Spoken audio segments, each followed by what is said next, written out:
जय माँ तारिणी मोर आज मन कौन है राति मो कार बाहरी पड़ी केन्दुझर माँ तारिणी देखापी बरगढ़ मु सार सहित सांग मान सहित संबलपुर जिला पारिहेला बड़रमा घाटी पड़ी घाटी में वन दुर्गा मंदिर आसला मुझे पूजा अर्चना कली टे चा पीली माँ को दर्शन सारी केन्दुझर अभिमुखे बाहरी पड़ी समय प्राय सेठारे 11:10 खंडे हम ये जगहटी आसूची जमन किरार मुझे जानी तापर मो सांग मान सहित पूजा अर्चना सरला तापर गाड़ी की मुझे चेक चाक करदेली मु केन्दुझर अभिमुखे बाहरी पड़ी केन्दुझर केमती गला भितर सकाळु सकाळु घाटी आसीगला बढ़िया घाटी गोटे आसूची कांजीपाणी घाटी टोटाल 21 किलोमीटर से घाटी यहाँ केन्दुझर को 24 किलोमीटर थिला घाटी आसीगला गोटे ओडिशार मोनाली जाऊ कहती कांजीपाणी घाटी आपण मैंने जे जाइथिबे से सब जानिथिबे घाटी आज्ञा जिते चढ़ुंट आप गाड़ीटा को चेक चाक कर दिंतु कारण बहुत ड्राइवर ट्रक बस कोठू समस्त कोठू मु न्यूज रे भी देखी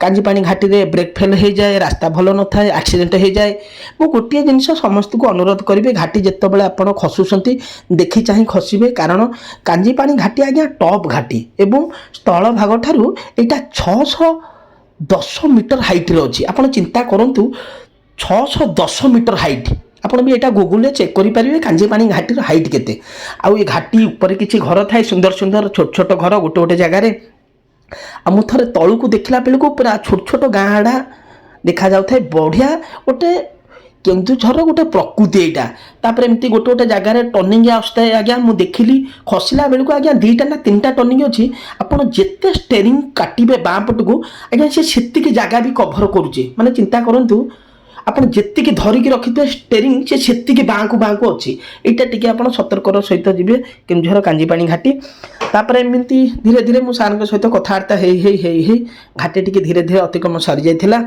घाटी टोटाल थिला 21 किलोमीटर केन्दुझर भी ठंडा टे पड़गला बढ़िया भी लगुच सकालू सकालू तापर गोटे नदी में गाधेकी सार सहित सांग सहित घटगाँ बाहरी पड़ी घटगाँ माँ तारिणी मंदिर मु गेटा को प्रथम वीडियो करी तापर किसी दुकान बजार देखी से भी लोक आसते हेरी माँ दर्शन करने भक्त मैंने आसते हेरी तापर मु गाड़ी टी पार्किंग जगह को नहीं गली पार्किंग रखिली तापर आसती पूजा सामग्री किनिया किसी माँ तापर पाखरे गोटे थिला फोटो दुकान से फोटो दुकान गली माँ तारिणी गोटे छोट मूर्ति आईली कार लगे से भाईना कहले मत 60 टଙ୍କା दियो मुझे 60 टଙ୍କା देदेली आईली हेरी तापर किसी पूजा सामग्री सिंदूर शंखा दीप गोटे बाउंश टोकई मुझे नहीं चलली बाउंश टोकईटा बढ़िया चले से जहाँ अच्छी विधिवता तापर तारिणी भितर को जेहेतु मोबाइल अलाउ नाला मु बाहर किसी शूटिंग एमती कली तापर गाइडलाइन मानिकी मु मंदिर को एंट्री करदेली तापर आसला बेलू आउ किसी भिडियो आपण मान देखुचे एठारे बिना मूल्य जोता रखिक आप जापर मंदिर भितर को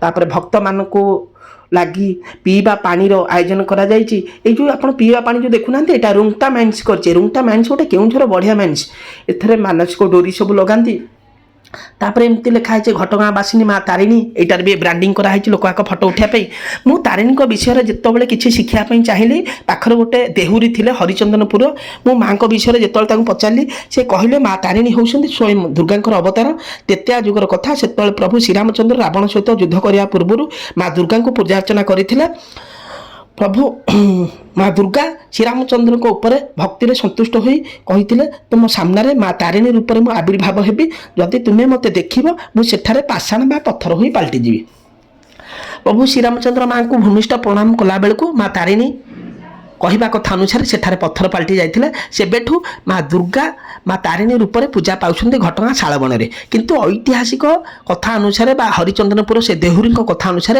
माँ तारिणी पुरी केन्दुझर को आसते सेतबेले केन्दुझर राजा थिले त्रिलोचन भंज एवं तांको पुत्र थिले गोविंद भंज 1480 मसीह राजा मृत्यु पर राज्यभार पुओ गोविंद भंज संभाली से थिले माँ तारिणी परम भक्त से माँ को पुरी केन्दुझर आनीपारु नथिले राजा गोविंद भंज पुरी थरे जाइथिले पुरी राजा पुरुषोत्तम देवଙ୍କ सह कथबार्ता भितर पुरी राजा खुशी होई गोविंद भंज को 8 अंचल दान करदेले ठीक से समय राजा गोविंद भंज कहले पुरुषोत्तम देव राजा को कहले कांची अथवा तमिलनाडु आनीथिबा माँ तारिणी को निजस केन्दुझर को नहीं जापे यह शुणी पुरी राजा केन्दुझर राजा को उत्तर देले माँ तारिणी होउछन्ती पाताली तांको केमिति नेबे एथरे निराश होई गोविंद भंज माँ पाखु जाई पूजा अर्चना कले से दिन पुरुषोत्तम देवଙ୍କୁ ଶୋଇଥିଲା ବେଳେ ରାତିରେ ମା ସ୍ୱପ୍ନ ଦେଶ ଦେଲେ କହିଲେ हे राजा पुरुषोत्तम देव गोविंद ହେଉଛି ମୋର परम भक्त ତା ସହିତ ମୁଁ କେନ୍ଦୁଝରକୁ ଯିବି ତମେ ତାଙ୍କୁ ଅନୁମତି ଦିଅ।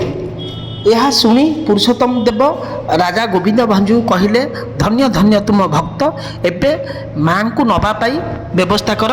ମାଙ୍କୁ କିପରି ନେବ ରାଜା ଭାବି ଭାବି ଶେଷରେ ରାଜା ଗୋବିନ୍ଦ ଭଞ୍ଜ ଧ୍ୟାନ କଲେ ମା ଶୂନ୍ୟବାଣୀ ଦେଲେ ମୁଁ ଯେଉଁଭଳି ଭାବରେ ଘୋଡ଼ାରେ ଚଢ଼ି କାଞ୍ଚିରୁ ପୁରୀ ଆସିଥିଲି ସେଇଭଳି ଭାବେ ଘୋଡ଼ାରେ ବସି ମୁଁ ତ ପଛ ପଛେ କେନ୍ଦୁଝରକୁ ଯିବି।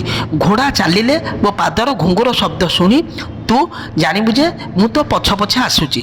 ସକାଳୁ ସକାଳୁ ରାଜା ପୁରୀରୁ କେନ୍ଦୁଝର ଅଭିମୁଖେ ବାହାରି ପଡ଼ିଲେ ଓ ତାଙ୍କ ପଛ ପଛେ ମା ତାରିଣୀ ମଧ୍ୟ ଯାଉଥିଲେ। ଏମିତି କିଛି ବାଟ ଗଲା ପରେ ଯେମିତି ଆନନ୍ଦପୁର ସୀମା ପାର ହୋଇ କେନ୍ଦୁଝର ଶାଳବଣ ଭିତରେ ପ୍ରବେଶ କଲେ ମା ମାୟା ବିସ୍ତାର କରି ଘୁଙ୍ଗୁର ଶବ୍ଦକୁ ବନ୍ଦ କରିଦେଲେ। ରାଜା ଘୁଙ୍ଗୁର ଶବ୍ଦ ନ ଶୁଣିବାରୁ ବ୍ୟସ୍ତ ବିବ୍ରତ ହୋଇ ପଛକୁ ଚାହିଁଦେଲେ। ମା ତାରିଣୀ ପୂର୍ବରୁ କହିଥିବା କଥା ଅନୁସାରେ ସେହି ଘଟଗାଁର ଶାଳୁଆ ବଣ ଭିତରେ ପଥର ପାଲଟିଗଲେ ଏବଂ ରାଜା ଯେତେବେଳେ ଦେଖିକି ଆଚମ୍ବିତ ହୋଇଗଲେ ଶେଷରେ ରାଜାଙ୍କୁ ଶୂନ୍ୟବାଣୀ ହେଲା ମୁଁ ଆଜିଠୁ ଏଠାରେ ବିରାଜମାନ କରିବି ତୁମେ ମୋତେ ପୂଜା ଅର୍ଚ୍ଚନା କରିବ। ଏତିକି ଶୁଣିଲି ତାଙ୍କଠାରୁ। ଏଇଟା ହେଲା ଭକ୍ତ ନିବାସ। ସେଠାରେ ଆପଣମାନେ ରହିପାରିବେ ଏସି ରୁମ୍ରେ 700 ଟଙ୍କା, ନନ୍ ଏସି ରୁମ୍ରେ 300 ଟଙ୍କା, ବାହାରେ ମଧ୍ୟ ରହିପାରିବେ। ବହୁତ ଭଲ ଭଲ ହୋଟେଲ ଅଛି। ଏଇଟା ମାଙ୍କର ଖାଦ୍ୟ ଖାଇବାର ପ୍ରସାଦାଳୟ। ଏଠାରେ ଏ ଯେଉଁ ପ୍ରସାଦାଳୟ ଅଛି ଏଠାରେ ଜୋତା ଆମେ ଖୋଲି ଭିତରକୁ ଯାଇଥିଲୁ। ସେଠାରେ ଭଲ ଭଲ ଖାଇବା ଦେଇଥିଲେ ଶାଳପତ୍ରରେ। କିଛି ଅନ୍ନ ଥିଲା ଆଉ ଡାଲି ଥିଲା, ଗୋଟେ ତରକାରୀ ଥିଲା। ଆପଣ ଯଦି ଏକ୍ସଟ୍ରା ନେବେ ସେଠାରେ ବି ପାୟସ ବି ମିଳୁଛି ଭଲ ପ୍ରାଇସ୍ରେ। ତାପରେ ଆମେ ବାହାରି ପଡ଼ିଥିଲୁ ଗୁଣ୍ଡିଚା ଘାଗି। ଗୁଣ୍ଡିଚା ଘାଗିର ଭିଉ ଦେଖନ୍ତୁ ବଢ଼ିଆ। ସକାଳୁ ସକାଳୁ ବି ଲୋକ ଗାଧୋଇବା ଆରମ୍ଭ କରିଦେଇଥିଲେ ଏବଂ କିଛି ସ୍କୁଲର ପିକନିକ୍ ବସ୍ ବି କଲେଜରେ ବି ଲାଗି ସାରିଥିଲା। ଏ ଟାଇମ୍ଟା ପାଖାପାଖି 11:30 ହେବ। ତାପରେ ଆମେ ଏମିତି ଭିଉ ଦେଖିଲା ପରେ ଆପଣମାନେ ତ ଜାଣିଥିବେ ସମସ୍ତେ ଆଜିକାଲି ବ୍ଲଗିଂ କଲେଣି, କ୍ୟାମେରା ସୁଟିଂ କଲେଣି। ମୁଁ ସେମିତି ସୁଟିଂ କଲାବେଳେ ସମସ୍ତେ ବି ଆସିଯାଇଥାନ୍ତି କ୍ୟାମେରା ସାମ୍ନାକୁ। ତାପରେ ଆପଣମାନେ ଦେଖନ୍ତୁ କେବଳ ମୋର ଉଦ୍ଦେଶ୍ୟ ଆପଣମାନଙ୍କୁ ଦେଖେଇବା ଭଲ ଭଲ ପର୍ଯ୍ୟଟନ ସ୍ଥଳ। ଦେଖନ୍ତୁ ଏଇଟା ଆପଣ ଏଇ ଜାଗାଟି ହେଉଛି କେନ୍ଦୁଝର ଏ ଯେଉଁ ଘଟଗାଁ ଠାରୁ 7 କିଲୋମିଟର ଏ ଯେଉଁ ଗୁଣ୍ଡିଚା ଘାଗି। ତାପରେ ଆମେ ବାହାରି ପଡ଼ିଥିଲୁ ସୀତା ବିଚ୍। ଶ୍ରୀ ଜଗନ୍ନାଥ, ଜୟ ମା ସମଲେଇ। ମୁଁ ଆଜି ଏମିତି ଏକ ଜାଗାକୁ ଆସିଛି ଆପଣମାନଙ୍କୁ ଦେଖେଇବି ମୋ ଭିଡ଼ିଓ ମାଧ୍ୟମରେ। ଜାଗାଟିର ନାଁ ହେଉଛି କେଉଁଝର। କେଉଁଝର ମୁଁ ଆଜି ଅଛି ଘଟଗାଁ ଥାନା, ଘଟଗାଁ ବ୍ଲକର ଡାଙ୍ଗୁଆ ପଶି ଗ୍ରାମରେ। ଗ୍ରାମଟିରେ 150 ଘର, ସ୍କୁଲ ଅଛି, ଛୋଟ ହସ୍ପିଟାଲଟି ଅଛି। ଆପଣମାନଙ୍କୁ ଆଜି ଭିଡ଼ିଓ କରିବାର ଇଏ ହେଉଛି ମୋର ମୁଖ୍ୟ ଉଦ୍ଦେଶ୍ୟ। ଆପଣମାନେ ଏଇ ଯେଉଁ ଶିଳାଲିପି ଦେଖୁଛନ୍ତି ମୋ ପଛରେ, ଏ ଶିଳାଲିପି ହେଉଛି ଏକ ଓଡ଼ିଶାରେ ଆପଣମାନେ ବୁଲିଥିବେ ସବୁଆଡ଼େ ଏମିତି ଏକ ବିଶାଳକାୟ ଶିଳାଲିପି ଆପଣମାନେ କେଉଁଠି ଦେଖିନଥିବେ। ଏଇଟା ବି ଆପଣମାନେ ଗୁଗୁଲରେ ମାରିକି ଚେକ୍ କରିପାରିବେ। এই শিলালিপিটি ହେଉଛି ସୀତାବିଞ୍ଜ। ଆକୁ ଓଡ଼ିଶାର ପ୍ରତ୍ନତତ୍ତ୍ୱ ବିଭାଗ ଏଠାରେ ଖନନ କରିବା ପାଇଁ ମନା କରିଛନ୍ତି ଏବଂ ଏଠାରେ ବି ସିକ୍ୟୁରିଟି ତାଙ୍କର ଯୋଗାଇଛନ୍ତି। ଏଇଟାକୁ କୁହାଯାଏ ଲବକୁଶଙ୍କର ଜନ୍ମସ୍ଥାନ ଏବଂ ସୀତାଙ୍କର ଭଣ୍ଡାର ଗୃହ। ମୁଁ କ୍ୟାମେରା ପର୍ସନ ସାର୍ଙ୍କୁ କହିବି ସେଠି ଦେଖେଇବେ ଏ ପଥରଟାକୁ।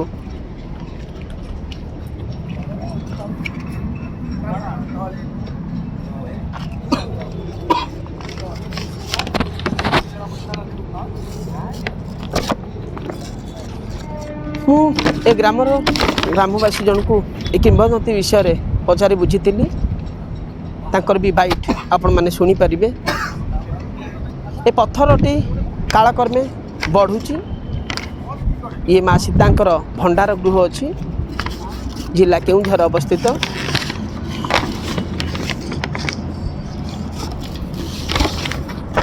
ଆପଣଙ୍କ ନାଁ କ'ଣ? ଘର? ଜିଲ୍ଲା କେଉଁଝର, ଥାନା? ଆଜ୍ଞା। ଆପଣ ଏଇଟାକୁ ଆପଣଙ୍କ କେବେଠୁ ଦେଖୁଛନ୍ତି? ଆମେ ଦେଖିଲୁନି ହେଲାନି, ଆମକୁ ତ ସବୁ ଲାଗିଯାଇଥିଲା 60-70 ପିଲାବେଳୁ ଦେଖୁଛନ୍ତି? ଆଜ୍ଞା ଆଜ୍ଞା।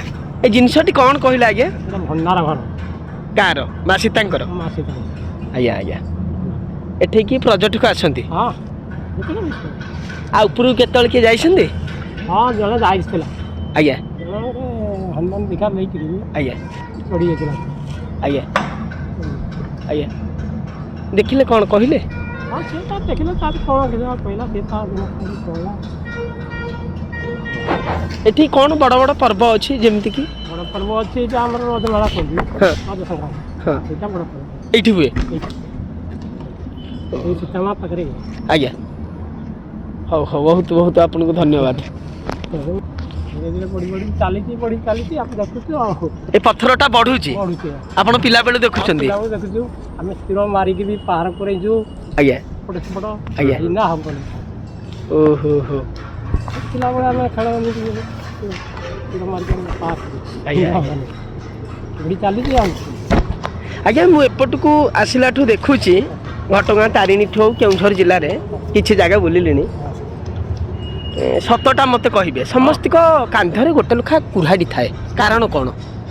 ଆଉ କ'ଣ ଜଙ୍ଗଲ ବାଟ ଜଙ୍ଗଲିଆ ଲୋକ ତ ଆଜ୍ଞା ଆଜ୍ଞା ଜଙ୍ଗଲ ବାଟ କାଠପତ୍ର ଏଇଆ ମାନେ ଧରିକି ଯାଆନ୍ତି, କାଠପତ୍ର ଆଣନ୍ତି।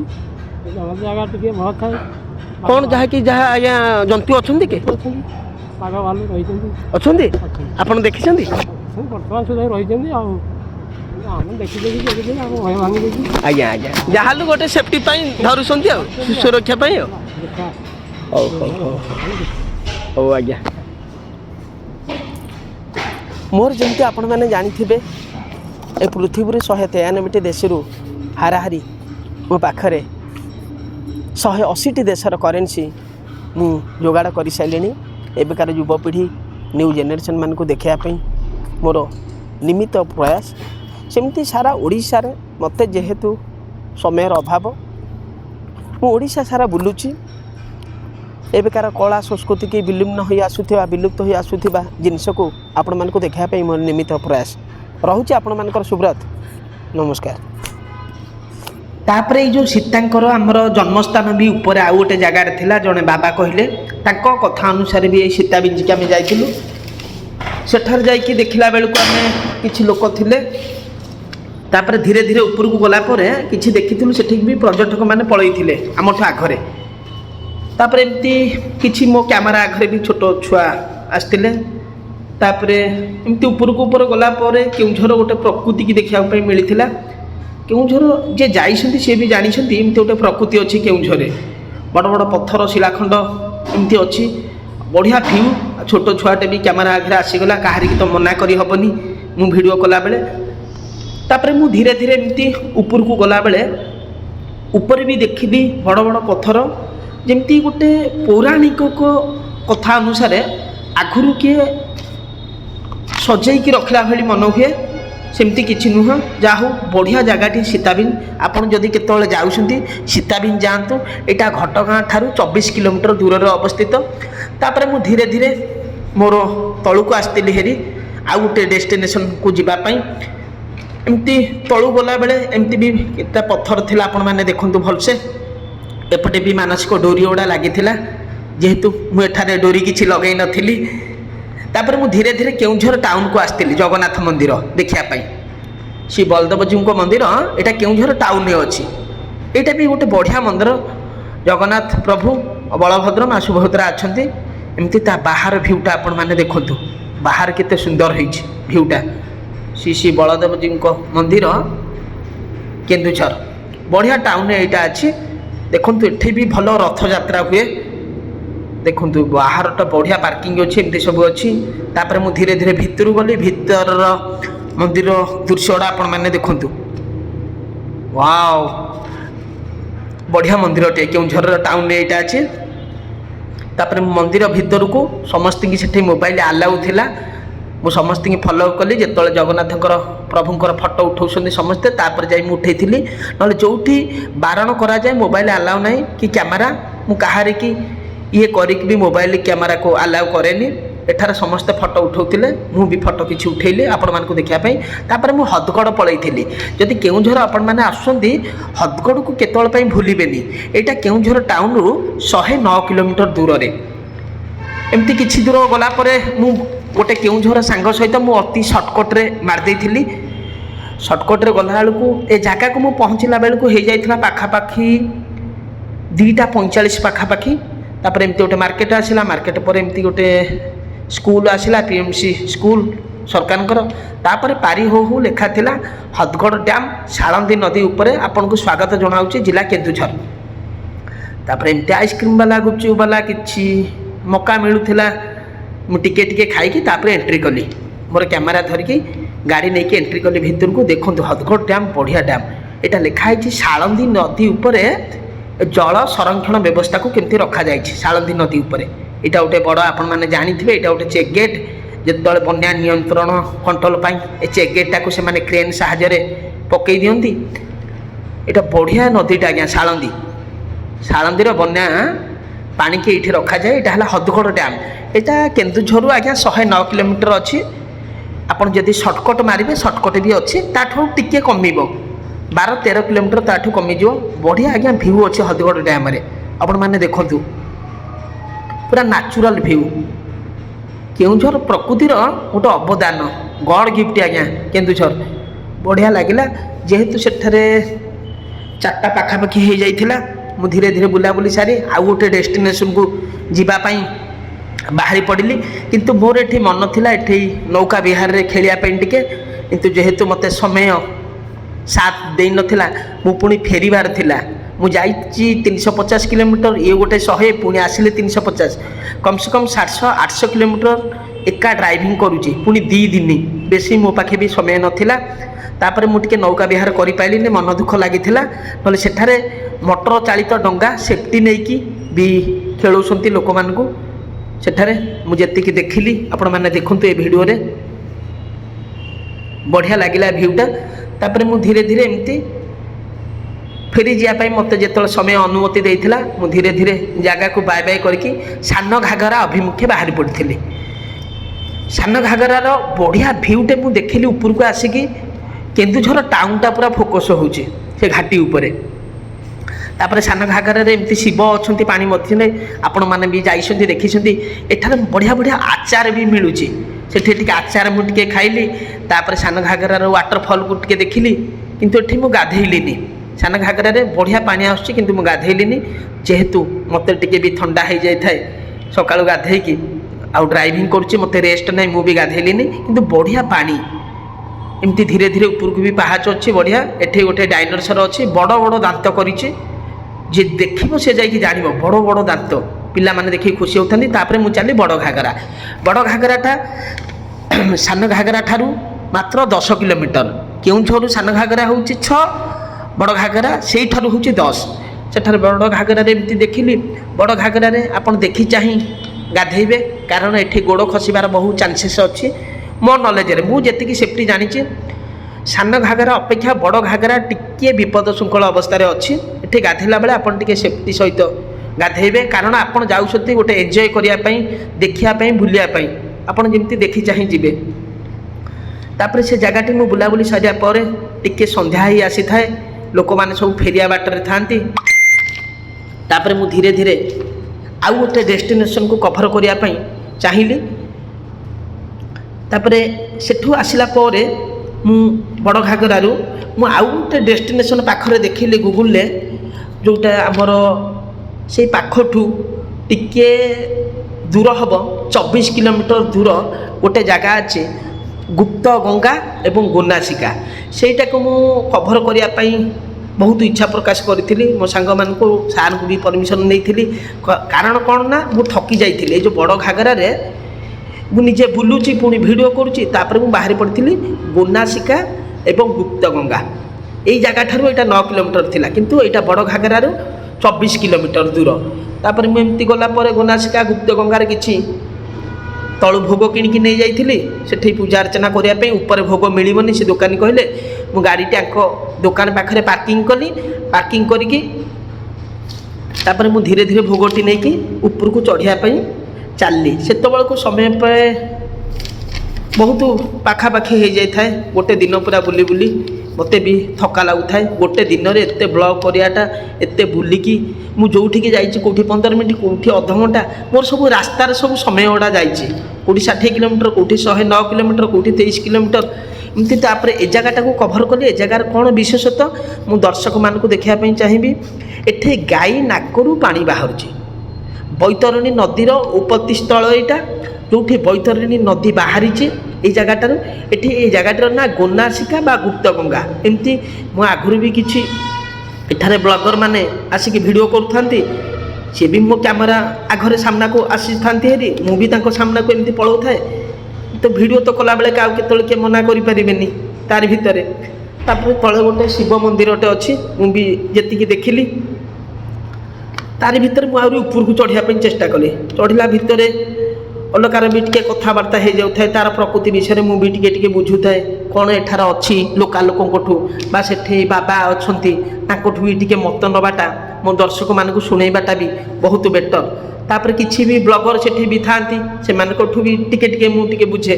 ଦେଖନ୍ତୁ ମୁଁ ଜୁମ୍ କରିକି ଆପଣମାନଙ୍କୁ ଦେଖାଉଛି ଗୋନାସିକାଟା କ'ଣ। ଯେଉଁ ଗୋରୁ ନାକରୁ ଯେଉଁ ପାଣି ବାହାରୁଛି, ଗୋରୁ ମାତାଙ୍କ ନାକରୁ, ଗୋରେ ଗୋରୁ, ନାରେ ନାକ, ସିରେ ଶିଙ୍ଗ, କାରେ କାନ, ଗୋନାସିକା।